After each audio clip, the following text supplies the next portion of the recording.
Oops, start over. Mike was on mute. Start over. Starting over.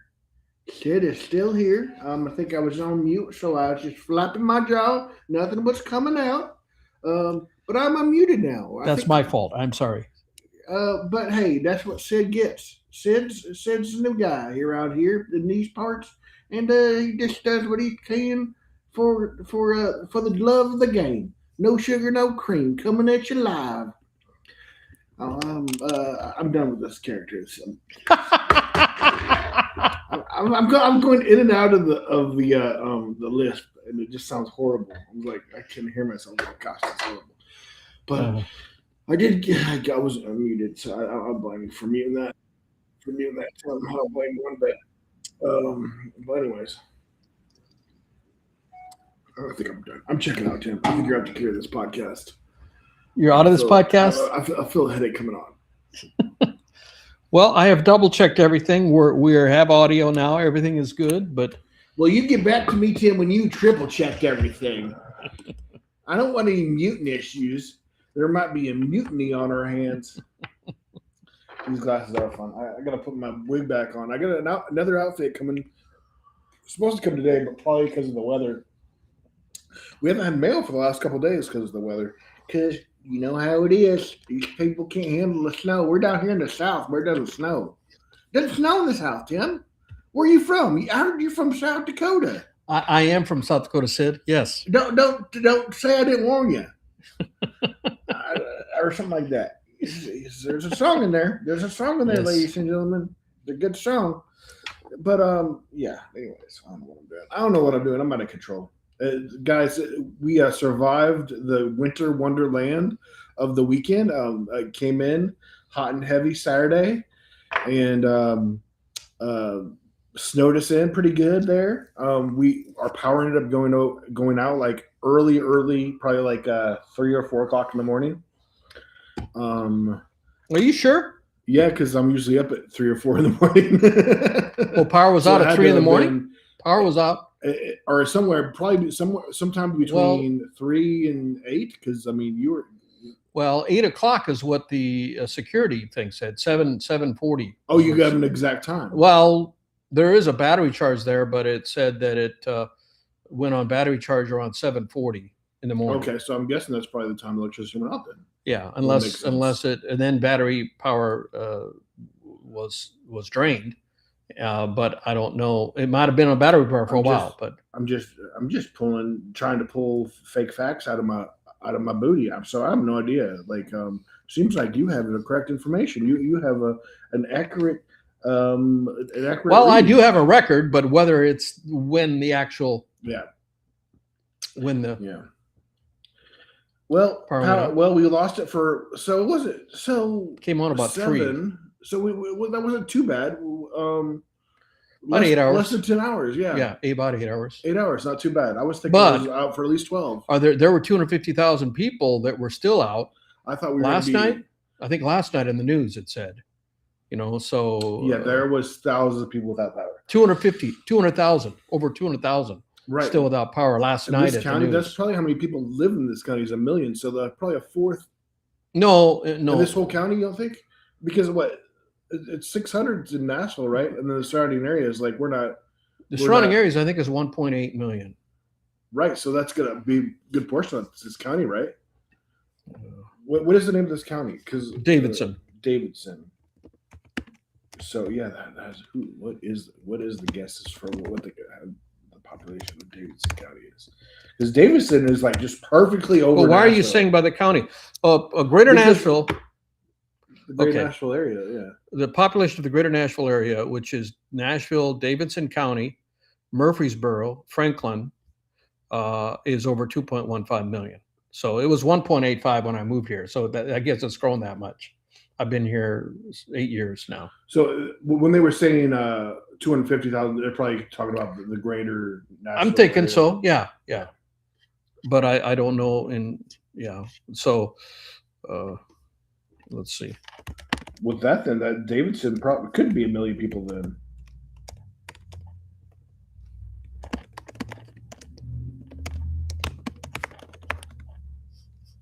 Davidson is 710, 730, yeah. 710 to 729,000.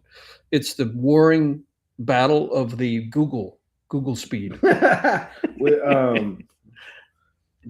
I mean, that's the main county that covers Nashville, right? Like, Yeah, that's and right then perfectly over.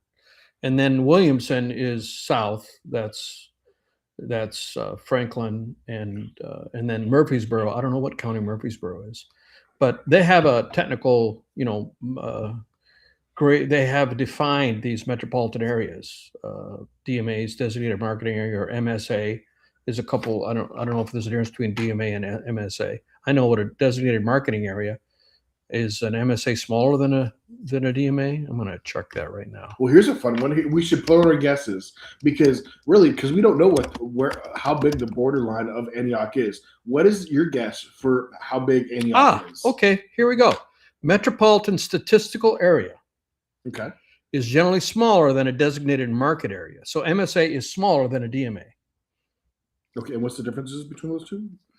MSAs, metropolitan statistical areas, focused on the core city and its immediate suburbs, often used for economic data. So there's 2.15 million people in the MSA. So how many are in the Nashville DMA, designated marketing area? Okay, yeah, I've never heard of that term. These are all new marketing area. This is exciting, ladies and gentlemen. We're learning things as we go. Welcome. Get yourself a cup of coffee. Now, this is no sugar, no cream, but feel free to add some sugar or cream if you would like. That's just the name of this place. Hold on a second. Hold on. Ladies and gentlemen, we have a pause on the podcast. Everybody freeze. Well, that is incorrect, at least when it comes to Nashville. The Nashville DMA is smaller than the Nashville MSA. For Pete's sake. So MSA population 2.1, DMA is 1.1. So that is an interesting thing. So which AI is, I think that was an AI answer that told me that an MSA is usually smaller than a DMA. And I have an article that talks about how to survive in the world. Let me make sure I got the notes. We're trying to be able to respond to you in real time on chats. So this is. Oh, my computer is talking to me. Shut up, Gemini. Give me a fun guess for Antioch population. I wonder how big it can't be too big. Well, probably less than 100. Probably around 100 or so. I wonder how big the border is for. That's really, I mean, this whole area is pretty dense with people, but who knows how big of a border we have for the population. I'm guessing 150 for the population of Antioch. But we are 119,000. You're close. Oh, you're supposed to give me a guess. Oh. So I win. I win by default. 119, okay. Because I was thinking between 100 and then I was like, well, 150. So you said 119? Yeah. Okay, 119 pesos. Yeah, and I mean that's. So anyway, the question is, how many people in the greater Nashville area are still out of power? Yeah, that's a question. There's probably here. I'm gonna like to guess. I'm gonna say still. Let's hope it's not a lot. Let's say 15,000. That's a lot though. As of Tuesday afternoon, this is Tuesday afternoon, over 130,000 customers in the Nashville area remain without power. Wow. Goodness gracious. We are so fortunate. We are so blessed. Our power came on Sunday, 2 days ago. Yeah. Wow. Of course, you get out further. Thank you, there, Lord. I mean, as I said, we are in a very well populated area. I mean, we're definitely one of the priorities. Significant, prolonged outages. Well, the reason we're a priority is because the funniest man in Nashville lives here, and they made priority for him. I actually got the text. We prioritized for the funniest man in Nashville. Did you get any text about the? I got no text about. I was just about when the power came on. Okay, I was just worried about because they used your phone number to. Oh no, I did get a text. Yes, I did get. I did. By the way, I did get a text. Oh, okay. Yeah, I'm sorry. I do remember it. What did it say? I didn't even read it. Ain't got time for that. Ain't got time for that. Seth, I told you that I got a text. That's enough. I'm not going to tell you what it said. So still, what was the number I said? 130,000 are still without power. And a large percent of them still in Davidson County. That blows my mind. Davidson, that's our. That's the county we're in. We're in Davidson. That's the major crazy. county for Nashville. But there's some neighborhoods with tons of trees. Like we're not in that tree area, but then coming down the road, it's not too horribly. But there's trees. I mean, there's trees everywhere though. I mean, I saw pictures of like downtown area. There's like these the ice just weighs down some of these smaller trees. Yeah. So like, they just got to basically just cut those trees. Yeah. down. I mean, I saw some little trees. People from like I'm from South Dakota, and it's common for people from northern areas say, well, Nashville, they don't know how to handle snow. But I've come to realize there's a significant difference between winter storms in Nashville or in this area versus South Dakota. Now, we get snow. Sometimes we'll have snow on the ground for 9 months out of the year. It can start falling in October and not leave, depending on the year, until April. I don't know, is that 9 months? I mean, so that's 4 plus 4, 8 months, I guess. So that's not every year, but you can have winter snow in April. You can have winter snow in October. Sometimes it'll melt a bit. And so you get used to dealing with below zero temperatures. I mean, there was a period of time for 2 weeks, it never got above, I think, 10 below Fahrenheit. And so you get used to living in cold temperatures. It's not ideal, but you get used to that, and you take precautions. And when you're not used to that, but the difference here in Nashville, number one, South Dakota is very flat. And when you get ice on the road, and there's a lot of hills in Nashville. This is a very hilly area. There's like less than 10% of the hills in South Dakota that there are in the Nashville area. Wouldn't you agree with that? Yeah, I mean, goodness, we suffered a result of the hilliness with the car. Oh yeah. My the driveway of the car, I parked it. I was so careful because what happened is we had rain and then it froze. Mm-hmm. And everything is so slick. And I pulled into the driveway so carefully, and the driveway is on a slope down towards the garage. And I was very careful. I did not want to slide into the garage. And I don't park in the garage because the garage is full. It's got my other car, my sports car in there, and then it's full with other stuff. It'd be awfully tough to get 2 cars in there. It is a 2-car garage, but it's a tight squeeze. So I just park outside. And I was very careful, put on the brake and everything. And Seth comes up to the studio and says, hey, the car has slid into the garage door. And it just slid. I don't know, maybe the temperature changed, maybe some things had melted, and it slid into the garage door. Thank God I parked it so that it hit only the garage door. If it hit the side of the house, that would have been probably, like you said, it would have, the foundation of the corner of the garage would have been damaged, which is underneath this studio. And that probably could have been thousands of dollars of repair. So thank God that it only went into the metal garage door. And I was able to, it only bent it, and I bent it back. You can still see, but if a guy was careful and tried to, with maybe a piece of wood or something, and tried to make it level, you could eliminate most of that denting. Mm-hmm. So now I'm parking on the street.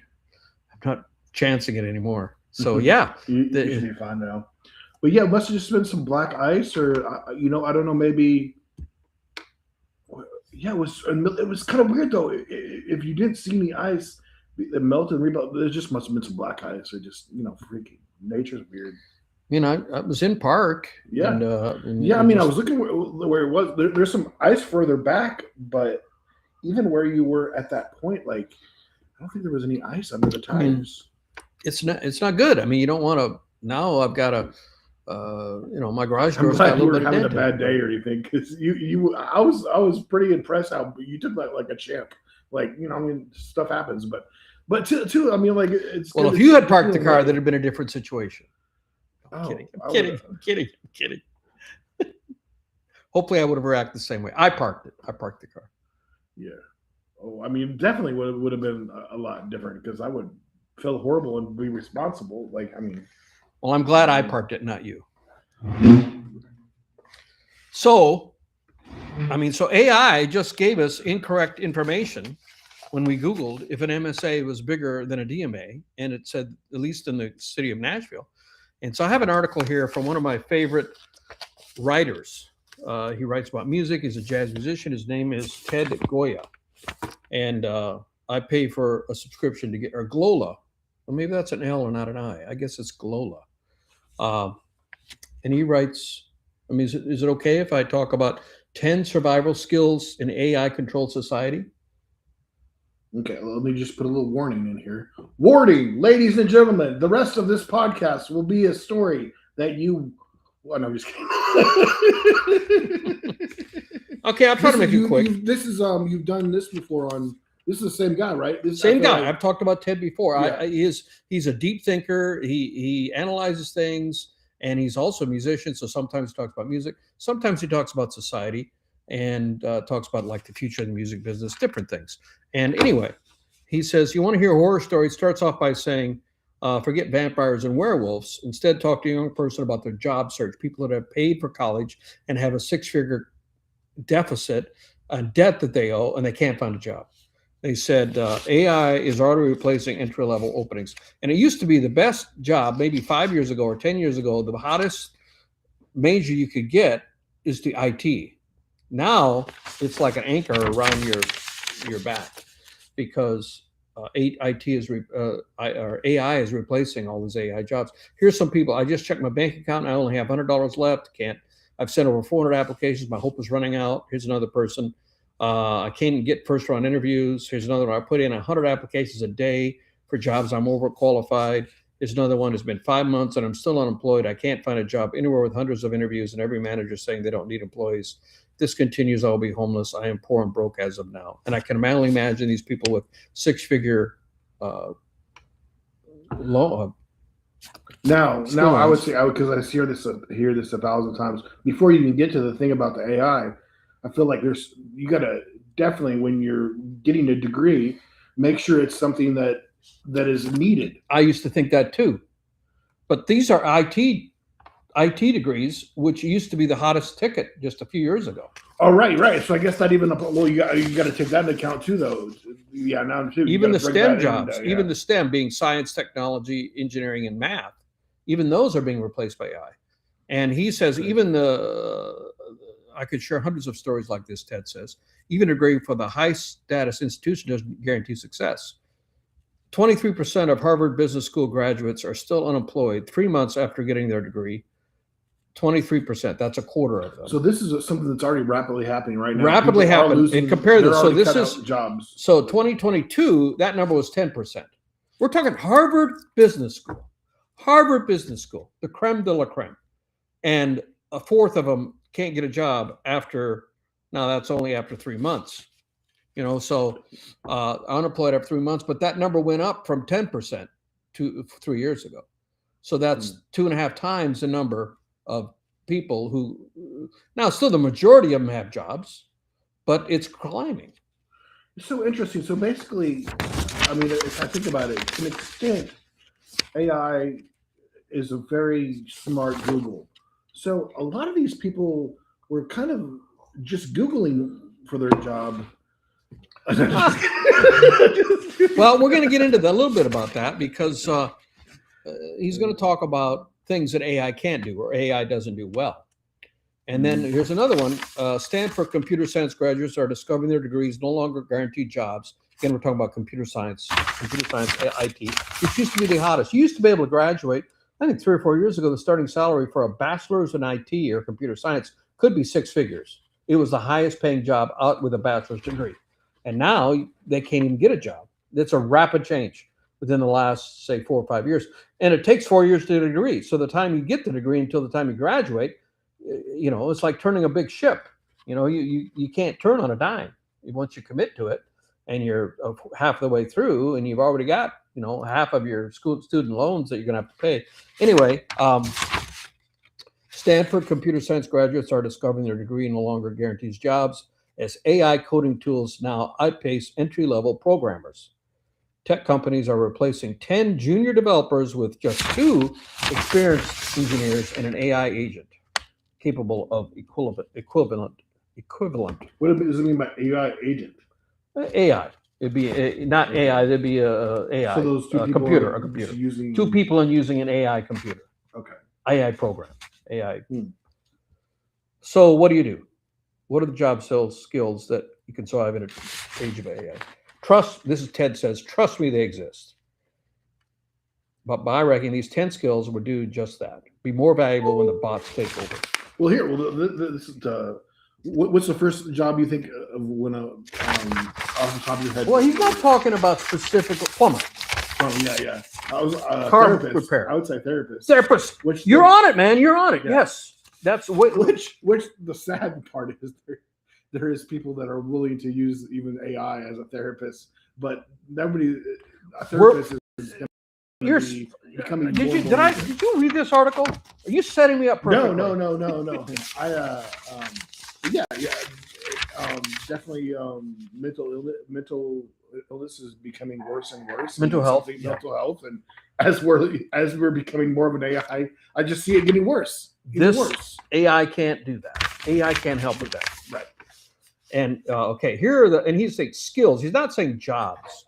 Ted's not defining jobs specifically, although one of them he does get into some jobs, but for the most part, these are skills, and what the job is that uses these skills, I guess that's for the reader or the listener to determine. But these are things that AI can't do. Contrarian thinking. And he says, do you ever notice that everything AI produces feels stale? That should be expected. AI has been trained to regurgitate the consensus of the past. It's built on statistical and probabilistic metrics that keep it trapped in conventional thinking. So if you think against the grain, if you're trying to do something new that's never been done before, AI is not going to help you. AI will help you, letting you know everything that's been done, but AI will not, because AI is trained on what's in the past. You're basically going to go from having the most complicated, as a computer person, having the most complicated job to being your job is reduced to unplugging the router and plugging it back in. Like that's your job. Your job until somebody makes a robot, a little robot that comes. You are now fired. I'm doing your job. If you want something fresh and new, you need contrarian thinking. You need people who can see the blind spot in the consensus. You need people who have learned to swim against the current. So that's what he talks about. These skills can be taught and nurtured. There are books that teach contrary thinking. There are case studies that show how it works, but they're not part of education today. Being common sense thinker, I would say, is going to help you in this. Yeah, world. I think that's part of it. You know, common sense. There's a different. I mean, contrarian thinking is basically saying that somebody says, well, that's the way we've already done it. And the contrarian thinker will say, well, is that the right way for today? Should we do it the way it's always been done? You know, so contrarian thinking will think against the grain, will think about things different than what the convention is. So that's number one. Number two, empathy, which is exactly what you were talking about. AI bots are filled with fake emotion. So if anyone's using an AI psychiatrist or a counselor, mental health person, it's fake.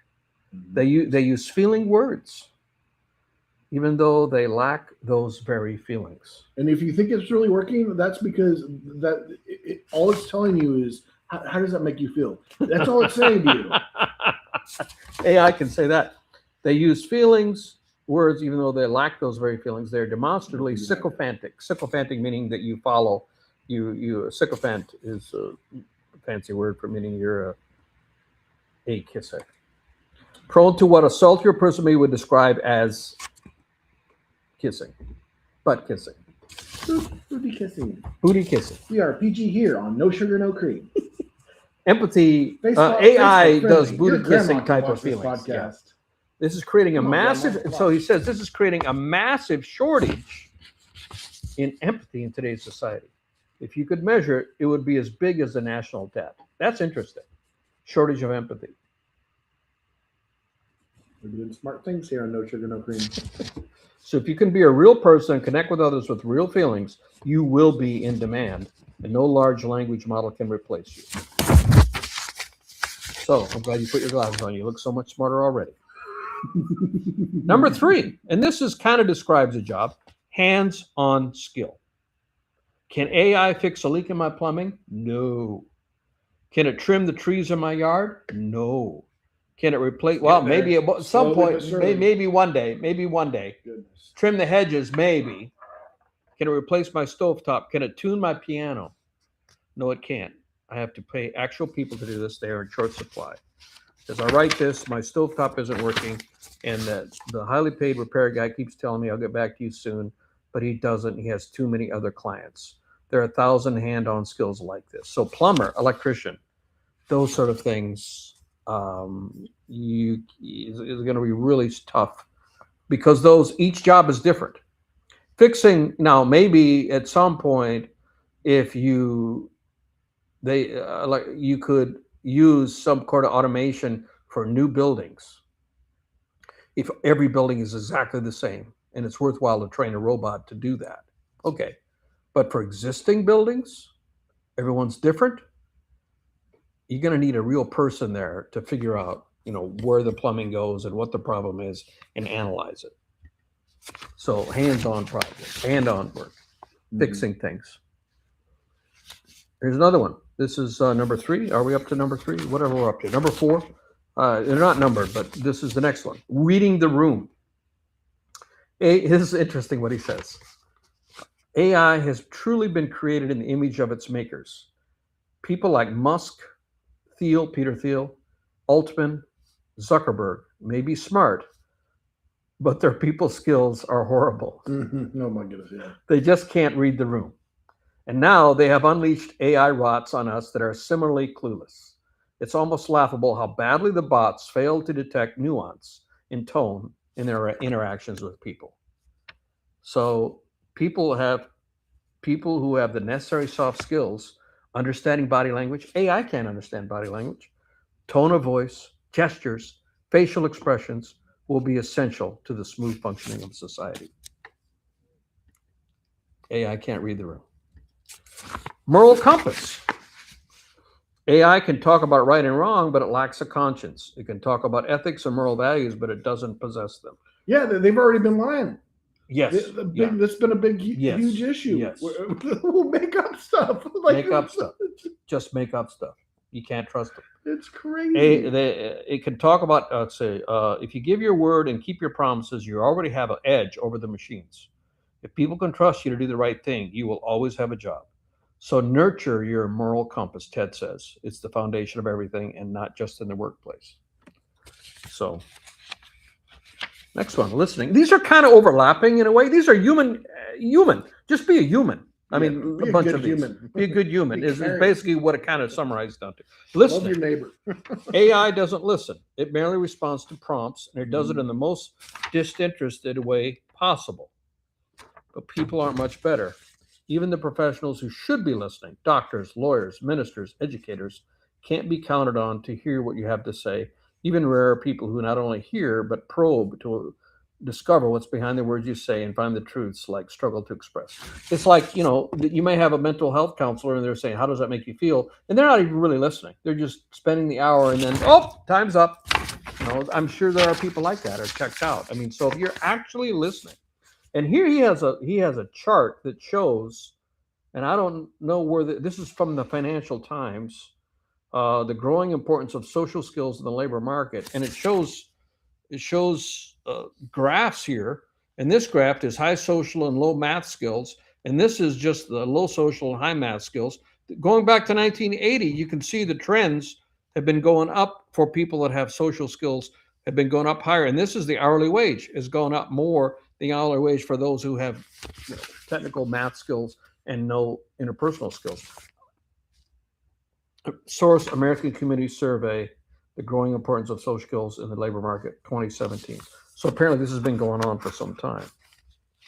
In a tech-driven world, this listening deficit will get worse and worse. I'm not surprised, Ted says, that some of the fast-growing job categories include many nurse practitioners, home health care, aides to the elder, where listening skills are paramount. I mean, you have to read what they're saying. If you're dealing with a dementia patient, you probably have to understand what they're saying. Have I lost you, Seth? No, I was just, I mean, at this point, is what's been created, is it truly AI? Because intelligence, what is intelligence? I mean, we are intelligence, um, capacity involved in ability to learn, reason, solve problems. I mean, have emotion.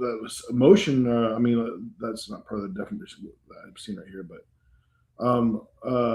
memory, language, all those things. Yeah, yeah, yeah, yeah. But what makes us human? Like the just what the ability to have an emotion, or right, like have where there's a soul. I mean, that's something that a robot can never have. Can a robot understand love? So I mean, basically, I feel at this point, I don't know if a computer can ever truly be intelligent to the capacity of a human, because because as of right now, it's just becoming smarter and quicker, and it's just spitting out the information. It's becoming human-like in a way because it it has all the information to be a human. It's not making it fully human. Am I making any sense? That's my position. And I know I've Yeah. read articles on this. There are two sides. There are those who say that AI. Well, there's a book that I read. What's it called? I forgot what it's called. Hey, Michael, how you doing? AI Tim Wolf Inbound. Hey, Jacob Sharon. Happy holidays. Oh, shout out to you. Sure. Sorry if I'm murdering the pronunciation of your name. Tim was just taken over by AI. I'm not sure what happened. What's going on here? I hope Sharon is Jacob's best bud. Asked me to give a shout out, and I given a shout out to you. Hope things get better for you, and Happy New Year to you.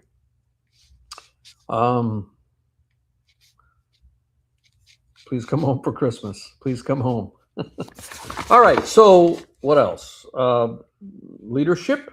Teachers aren't just worried about AI due to rampant cheating, but also because students are losing independent thinking skills. They put more trust in the bot than their own abilities, and this erodes confidence, judgment, and decision making. People who keep going down this path lose all ability to lead. They simply follow. So leadership skills are becoming more essential. The Germans called it Bildung, and the Greeks called it paideia. They were about the formation of leaders, and they studied those things. Next, agency. Learn to fix things without waiting for permission or consulting the bureaucracy. This requires an attitude of agency, or willingness to take responsibility for the situation at hand. And Ted said this, might be controversial. He said this is why the U.S. was able to defeat Germany in World War II, along with all of the allies without the other allies, it was a team effort. But anyway, this is Ted's point. The German troops waited for orders, but American soldiers would figure out solutions on their own. I would say Western. I'm sure the British, the UK, also Australians, Canadians. Were AI. Humility. The chatbots often say the stupidest things, but they always do so with total confidence. The arrogance is off the charts and sadly unjustified by the actual results. One of the first signs you're dealing with a competent human and not a bot is an appropriate level of humility, a willingness to admit the limits of knowledge or experience. In a world where bots keep giving bad answers with total self-assurance and claim skills they lack, this wise humility will be more valuable than others. Man, I'm gonna beat AI every time. I'm like, right off the bat, I'm like, I'm as stupid as can be. So, oh my God, I'm pretty stupid. So, like, oh, you're a real person. Yeah. So, speaking truth to power is the last one, I think. Rise of technocracy is giving enormous power to a tiny number of billionaires, and they increasingly operate without checks or balances, pursuing ends for their own benefit, not the common good. We see a similar aggregation of power in the political systems, where even leaders in democracies seem hell-bent on putting people who disagree with them in jail. This creates further polarization and hence even more repression. And Vanch, who's brave enough to speak up against the overseers in this Orwellian scenario?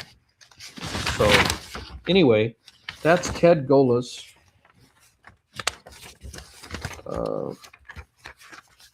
Where can you find that? It's well, this is you have to subscribe, and it's not much. I think it's 3 or 4. It's under $5 a month. It's not that expensive, but it's. I've been saying it Giola. It's G. It looks like Glola. No, it is an I. Okay, it's Gioia. Ted Giola. He's shout out to Ted. I've been subscribing to him for a while now, and I love his articles. I learn a lot from the emails that he sends, and I mean, it's just food for thought. He doesn't necessarily. He's not know it all, be it all, but it's just food for thought, and it makes sense. It makes sense because the things he talked about. Definitely, I would say, because my buddy Jimmy has got 2 sons that are junior, senior in high school age, in that range. They're trying to figure out what they're going to do. And they're talking about going to college and a 4-year degree. And college has gotten so expensive from when I went. And it's so expensive. And then you have all those loans. And if your job isn't secure, is that the right path today? I'm not sure it is. Mm-hmm. And he talks about, and so one of the sons wants to get into, welding or, things you do. Now, there's robots that weld as well. But there are certain jobs that are small. If it's a small job, if you're making cars and it's the same thing, you're doing hundreds of thousands of them, you can program a robot. But if it's a small job, and a human welder is always going to be in need. But plumbing for sure, fixing your plumbing when it breaks in your existing house. No, I don't think any robot's ever going to be able to do that, or I can't see it in the foreseeable future. Electrical, those jobs, they make a lot of money. Humans just won't poop anymore someday. The poop will evaporate into the air. Technology. Tell the truth. Thank you for naming some of my songs. I appreciate it, Michael. By the way, so that cost you $3, Tim. So to make up for that, Tim loses $3 every month, guys. So just feel free to Venmo us at Seth Ohms, and we'll make up that $3. So if everybody sends $1, that should be at least $3. No. More than $3. Appreciate you guys. It said Camel camera was restarted, so I don't know. Did we lose our camera for a short while? Yeah, I was watching. Sometimes it does act up.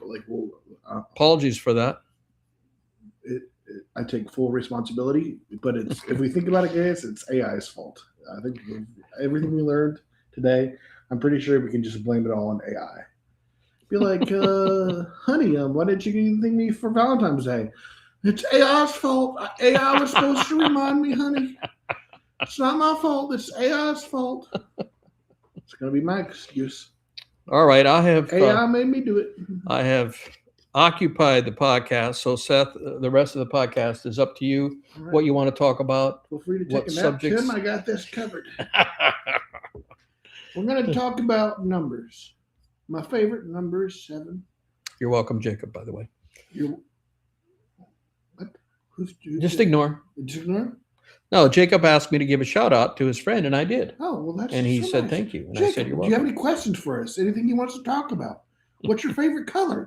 Jacob, tell us about you. How's your day going?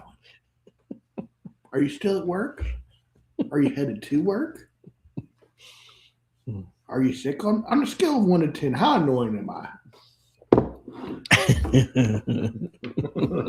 You already see it. 9. Oh, any songs about AI in the hopper? Huh? I haven't thought about that. Yeah, I don't like. I do not, but I don't use about AI. He said, not written by AI.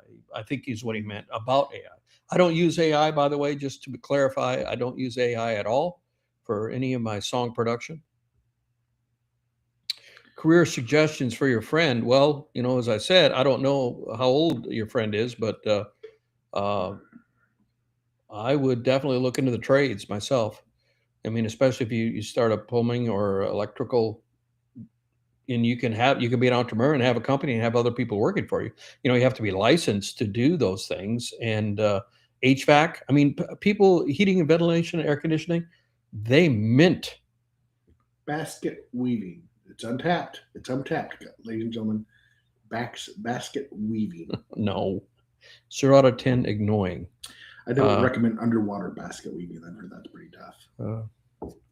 Pretty tough. Have you heard of that? Underwater basket weaving? Yes, I have. It's very hard. It's very hard. You tried it?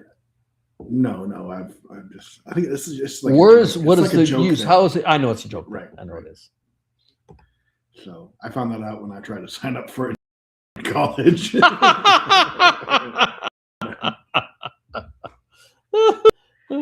Like, sir, that's not a real thing. Like, just like the time I tried to go get blinker fluid. That's not a thing either. All right, so you want to talk sports? Go to the sports corner. Maybe change the subject a little bit. All this deep AI stuff discussed. I was telling jokes. You keep telling jokes. Keep doing. Don't do you. Be you, man. Be yourself. Be you. Be yourself. Yeah, we probably should talk about sports. No, we got Super Bowl coming up. Super Bowl. Super Bowl. Super Bowl. You know, the Seahawks and the Patriots. The Patriots are back in the Super Bowl. Yep. I hope they lose. No, I think they are the underdogs. Seahawks are favored to win. Yeah, that game was crazy. The Patriots played. There was not much going on because of all the snow. Everything was so ridiculous. Like you called it too. It was like there's not going to be no more points. It was 7-10. Like the snow just kept coming down. Nobody could run the ball. Yeah, I wanted to. I'm not a big better, but Seth does do betting. You know, the betting. He'll do not who will win often, but like who scores the first point or will so and so run for a TD. In the first quarter, you know, that kind of stuff. I don't like to wait the whole game. And so he's sitting there and we're watching the game. Never been a big football fan. I'm an NBA fan. But yeah, but I've kind of been watching him with my nephew. You know, just some time. He's got definitely back. And some interesting games. I mean, I'm still amazed that was it the Bears quarterback for the Bears shot through that Hail Mary pass. He wasn't even looking. That was, they say, maybe the best pass in the history of the NFL. He was scrambling because he got chased and he had to do something to keep them in the game. He goes back at least 15 yards, maybe 30 yards. He's scrambling, and he just launches. It doesn't even look like he's looking, and his receiver's in the end zone and catches it for a TD. That was an absolute amazing. And then they lost the game. I was so sad that they lost. Yeah, the there game was that was not. That was when there was still 14. That was that was a week ago. That was a week before. That wasn't this week. Yeah, the first game was so boring because of the snow. I was loving the snow, the idea of the game being the snow, but it ended up being too much snow because they weren't able to do anything. And the Patriots, their uniforms were white, so it's so hard to And how it ended, the chances for who were they playing? They were playing the. It was Denver. They were playing Denver. Broncos. Denver were playing orange uniforms, and which they had their chance. They had a backup quarterback. Quarterback was hurt. And when he threw an interception, well, he probably didn't even see the Patriots guy because they're wearing white jerseys, and in the snow, he probably didn't think there was anybody nearby. And here the guy intercepts the ball, and that was the end of the chance for Denver to win that game. But so they say that the Broncos quarterback got hurt like a couple plays before the game was over, but he never looks hurt. So the theory is there's a conspiracy theory there's a thought that possibly he got hurt celebrating or something and got hurt like in the doing something silly or something, jumping off something or celebrating. They lost. No, the week before they won. Okay. The week before, because then coming into the NFC or AFC championship, both of them were Sunday. It was the second string. In fact. I got you. Yeah. I see what you're saying. Yeah. He finished the game without any ill effects, but he couldn't play the next game. He had to have surgery. How are you having surgery and not wincing or something playing during the game? Yeah. It was supposed to be at the end, but there was supposed to be it was they didn't say it was the last play that he was hurt. It was a couple plays before the last play, I believe. and there was no reaction, nothing. So he probably got hurt celebrating, doing something silly, goofing off, or I mean, you step off a curb wrong, you're gonna twist your ankle and pretty good. I mean, it's crazy how that happens, but it happens. I mean, goodness. Oh my gosh, probably the worst I've seen somebody hurt himself was. I mean, of course, this is a lot easier to do when you're on ice skates. I was I used to work at a boys' home, and we were there I worked at a boys' home, and there's this other facility that's further in town, and we happened to be both skating, and one of the workers was out on the ice, broke her ankle. Yeah, it looked pretty. You could see it a little bit that it was not good, but they had to just bring the ambulance people all the way out onto the ice and take her off. And yeah, she didn't go back to work that day for sure. She had straight up broken it. Oh, it was like, oh, I mean, too. I mean, you got to drink your milk too. Milk is really good for your bones or whatever. But I took a lot of vitamin. I've never broken a bone. Have you broken many bones in your hairline time? fractures? My wrist. Just a couple times I've fallen. No clean. Hairline fracture in my ankle. By falling on the ice. Oh yeah, yeah. The ice that is happened a tough one. Yeah. Some years ago, and then my wrists. Thank God it hasn't affected my guitar playing. I mean, I know guys. Arthritis hasn't affected it yet, so I'm fortunate in that regard. Yeah, no, my parents walked all the way to Walmart. I'm like, guys, be careful. I mean, they're getting older. The first thing I think about this weather and everything is just falling on the ice and breaking something. It was like, they said they were careful, but they walked all the way to Walmart, but which is probably better than driving. But I mean, you're 45-minute walk to get there. It's not that far. No, it's just a mile. Yeah, it's just not that far. Yeah, yeah, it's really close. Good exercise. Yeah, good exercise, but when there's literally ice, like there's still ice covering everything. Yeah. I went for my walk. I do try to walk 2 miles every day, and I went for my walk on Sunday, and it was treacherous because I went after it cooled down and everything. All that moisture had melted, and then it got the worst is when it melts and then it hardens, and then maybe it's just under freezing, so there's maybe a little bit of moisture on top of it.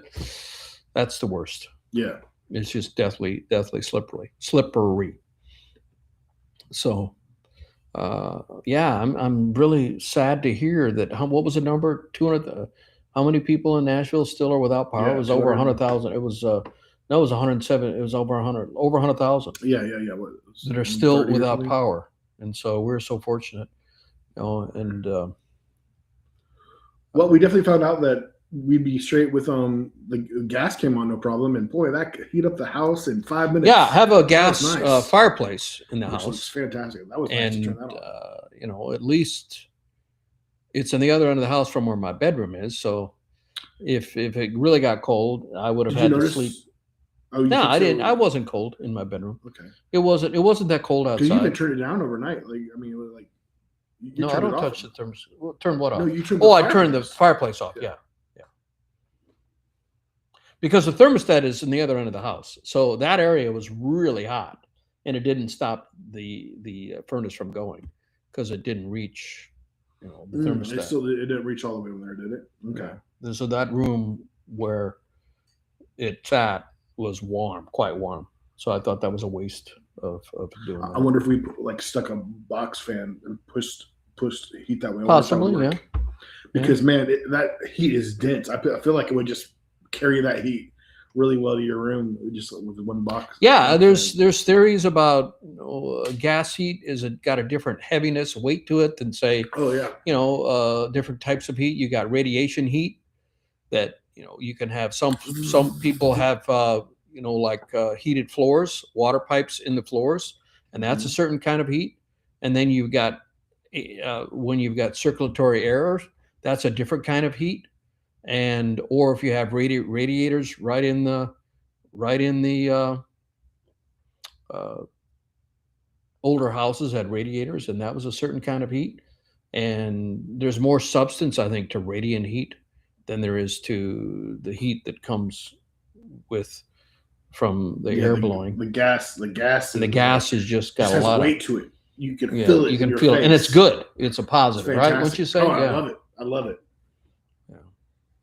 Probably a lot like a regular fireplace, like a wood that's without Yeah. the smoke. Yeah. It's Yeah. very similar to that, but I would say so. no Yeah. smoke. Yeah. No smoke. You're burning up the gas as it comes in, and probably so it didn't come on at first. It took a while to come on, but that probably just didn't come on because it hadn't been turned on. No, I hadn't had it on in many years. Yeah. And nice I was, though. It because works. I'm impatient, and I didn't realize you had to just hold it in. Because when I turned it back on, I turned it off, then I turned it on the next day. You have to hold that button in a long time. It seems like a long time. Yeah. Probably a minute, 2 minutes, maybe, to be safe before it stays lit. And then there's a delay in there, and it'll just be the pilot light for probably a minute or two. And then when I started it back up, it did the exact same thing. Oh, okay. So it waits, the pilot light is on, and it waits a minute or two. I don't know the time, but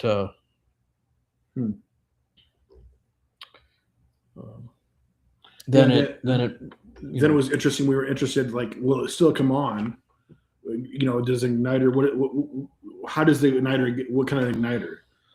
So that was interesting looking that up, because so basically there's probably a battery in there because it's a newer fireplace. Now the interesting thing, like the older igniters didn't need any electricity at all. It's just a mechanism that creates a spark just by pushing down.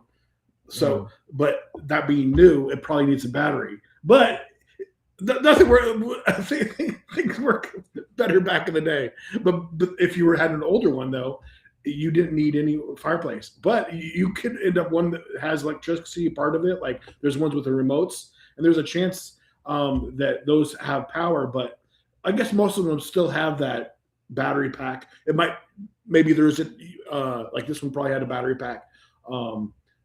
But if you don't have batteries in it, then it probably wouldn't come on, and you'd have to have electricity. But I mean, you started it when we didn't have any power at all, so it must have had a battery pack, or has that technology. Well, there's wires leading to it, so I think it has. So it's probably one of those electric and battery. Yeah, I would say so. Okay. Yeah, I've thought about.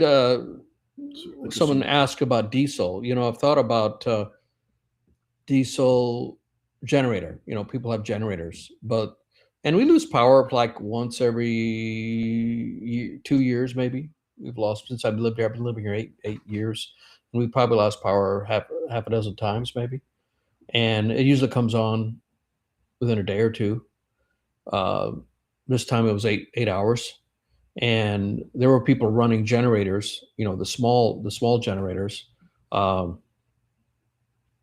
and probably not enough to heat their house, but probably keep the refrigerator and the freezer going, if you have stuff. But I remember in South Dakota one time, in the town I was living in, the small town of 1,000 people, or no, not even 1,000 people, 500 people.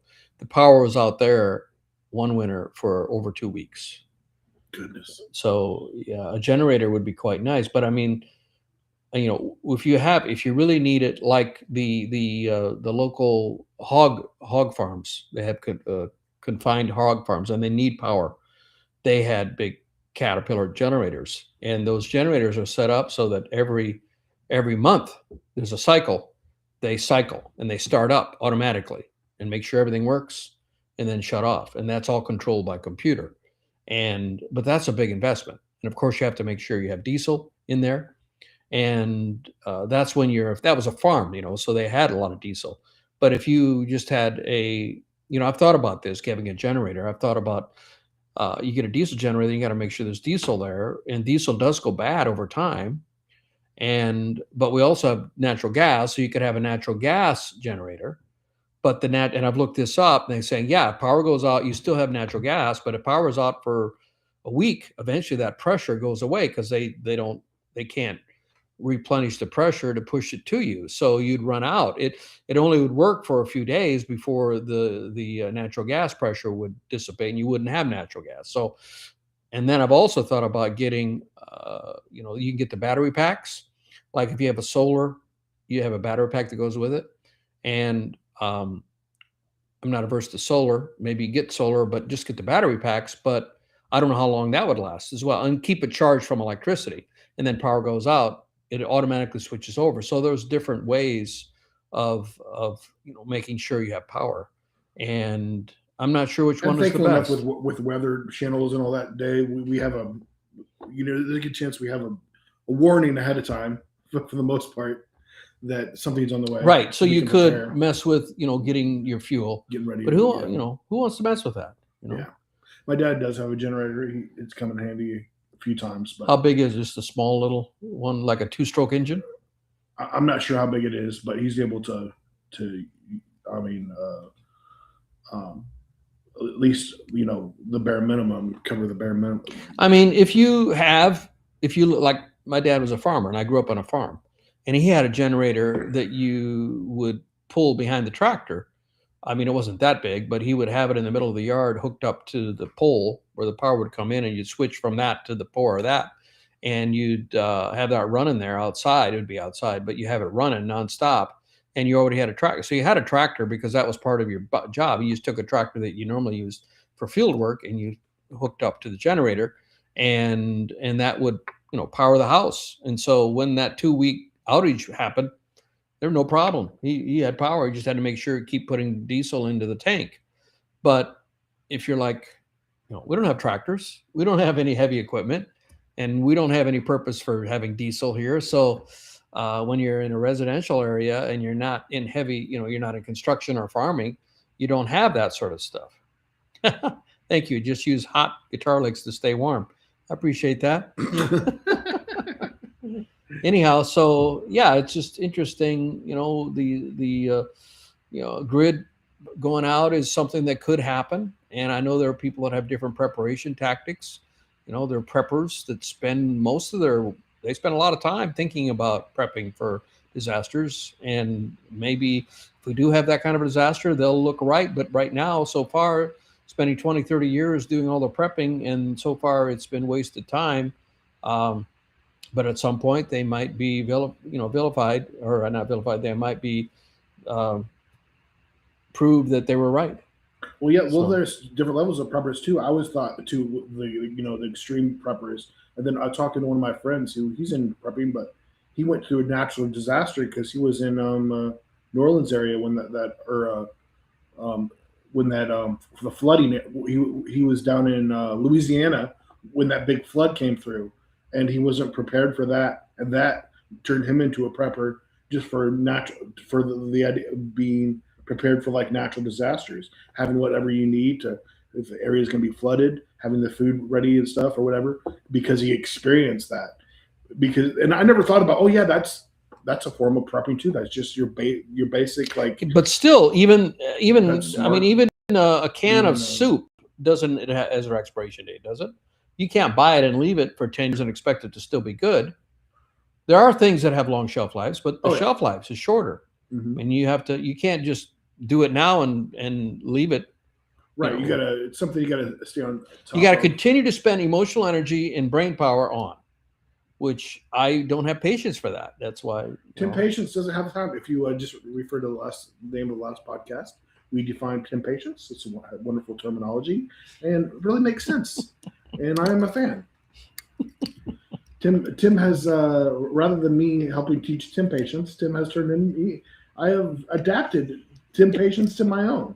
Like, let's get this over with. Come on now. Speaking of which, that's the end of the podcast. We don't got time for this. No Tim patience here.